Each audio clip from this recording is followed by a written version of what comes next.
Assalamualaikum warahmatullahi wabarakatuh. Halo teman-teman semua, kami dari kelompok 3 ingin menjelaskan tentang teori-teori komunikasi antar pribadi. Sebelumnya, perkenalkan nama saya Anastasia Ningrum dan rekan saya Bunga Malina. Baik, materi yang akan kami bahas yaitu tentang teori-teori komunikasi antar pribadi. Nah, di sini kami akan membahas 3 teori, yaitu teori pengungkapan diri atau self-disclosure theory, teori interaksi simbolik atau symbolic interactionism theory, dan teori pelanggaran harapan atau expectancy violation theory. So, keep watching! Teori pengungkapan diri atau self-disclosure theory. Teori ini dicetuskan oleh Sidney Marshall Giroux, seorang filsuf sosial, ahli psikologis klinis, ahli peneliti empirik.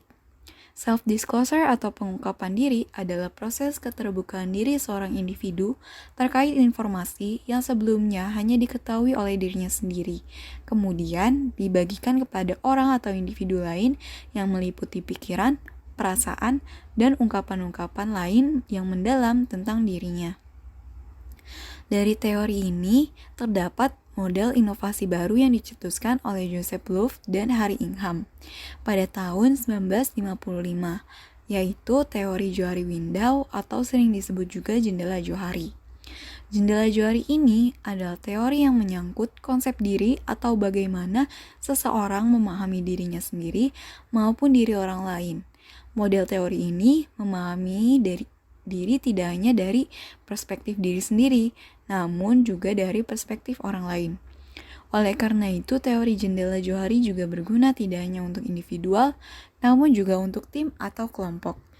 Teori jendela Johari ini terdapat 4 bagian yang biasa disebut dengan jendela atau kuadran.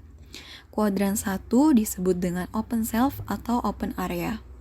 Open self adalah daerah terbuka yang berisi hal-hal yang diketahui oleh diri sendiri dan orang lain. Kuadran 2 disebut juga dengan blind self atau blind area.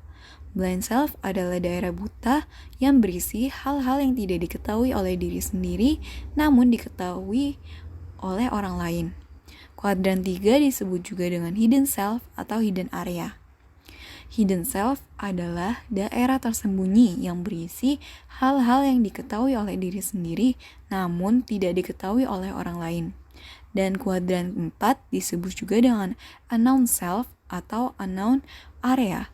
Unknown self adalah daerah misteri yang berisi hal-hal yang tidak diketahui oleh diri sendiri maupun orang lain. Halo teman, perkenalkan nama aku Bunga. Nama kamu siapa? Halo juga teman, nama aku Anas. Oh, halo Anas. Aku mau bertanya, kita kan selama ini menjalankan kuliah secara daring. Lalu bagaimana sih perasaan kamu ketika bertemu teman-teman lain setelah 1 tahun hanya melihat teman-teman dari layar laptop kamu? Aku sangat senang bertemu dengan teman-teman lainnya karena bisa kenal dan dekat dengan teman kuliah. Ketika bertemu mereka, aku juga menemukan kepribadian orang lain yang beragam dan kepribadian itu tidak ada di aku. Oh, seperti itu. Aku juga senang bisa berkenalan dengan kamu. Salam kenal ya. Aku juga senang berkenal denganmu. Teori interaksionisme simbolik. Dalam pandangan teori interaksionisme simbolik ini, manusia adalah makhluk pembuat atau produsen simbol. Suatu pemikiran yang mengingatkan kita pada pernyataan filosof Jerman dari kubu neo-Kantian Ernest Cassirer bahwa manusia adalah animal simbolicum. Segala sesuatu atau objek yang ada di dalam kehidupan manusia mempunyai makna simbolik. Makna-makna ini tidak datang dengan sendirinya, melainkan dihadirkan dan kemudian disepakati dan dijadikan simbol. Simbol di sini dipahami sebagai tanda yang mengandung kesepakatan makna. Oleh sebab itu, perilaku manusia, baik sebagai individu maupun kelompok bertitik tolak dari makna-makna simbolik dari objek itu tadi.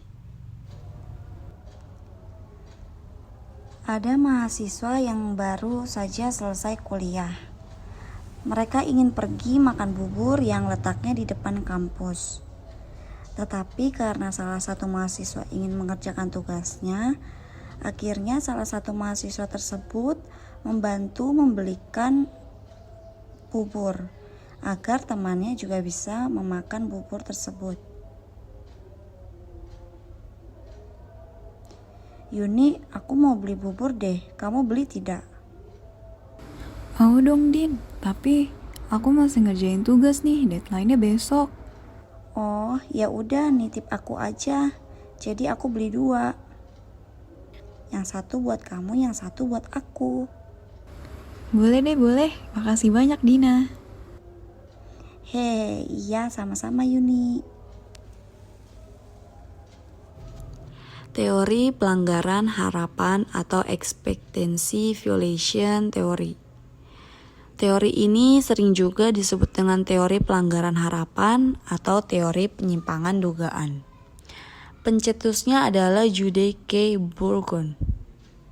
Inti teori ini yaitu menyatakan bahwa orang memiliki harapan mengenai perilaku nonverbal orang lain. Ekspektasi atau dugaan ini terbentuk berdasarkan norma-norma sosial dan pengalaman. Dugaan ini dapat melibatkan hampir semua perilaku nonverbal, misalnya kontak mata, jarak, dan sudut tubuh. Orang membuat prediksi mengenai perilaku nonverbal. Keaktifan atau ketertarikan orang lain mempengaruhi evaluasi akan harapan. Dalam percakapan, orang tidak hanya sekedar memberikan perhatian pada apa yang dikatakan oleh orang lain. Namun, pada dasarnya, perilaku nonverbal pun mempengaruhi percakapan dan perilaku ini mendorong orang lain untuk membuat prediksi. Ada 3 orang anak yang sedang pergi jalan ke gunung. Yang satu laki-laki dan yang 2 perempuan. Karena di pegunungan tersebut pemandangannya sangat indah, jadi kedua perempuan tersebut ingin berfoto. Ketika ingin berfoto, teman-teman yang laki ini berharap akan diajak juga untuk berfoto. Tetapi kedua temannya tersebut tidak mengajaknya berfoto.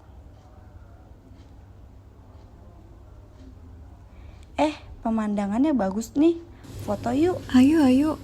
Minta fotoin siapa ya? Oh, minta fotoin Cahyo aja deh. Sebentar, aku panggil dulu. Cahyo, boleh minta foto nggak? Fotoin aku sama Bunga dong. Oh, kirain foto bareng aku. Tapi boleh deh aku fotoin.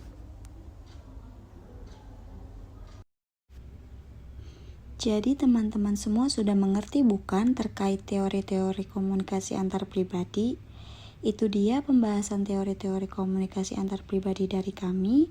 Sekian pembahasannya. Kami mengucapkan terima kasih sudah menonton. Wassalamualaikum warahmatullahi wabarakatuh.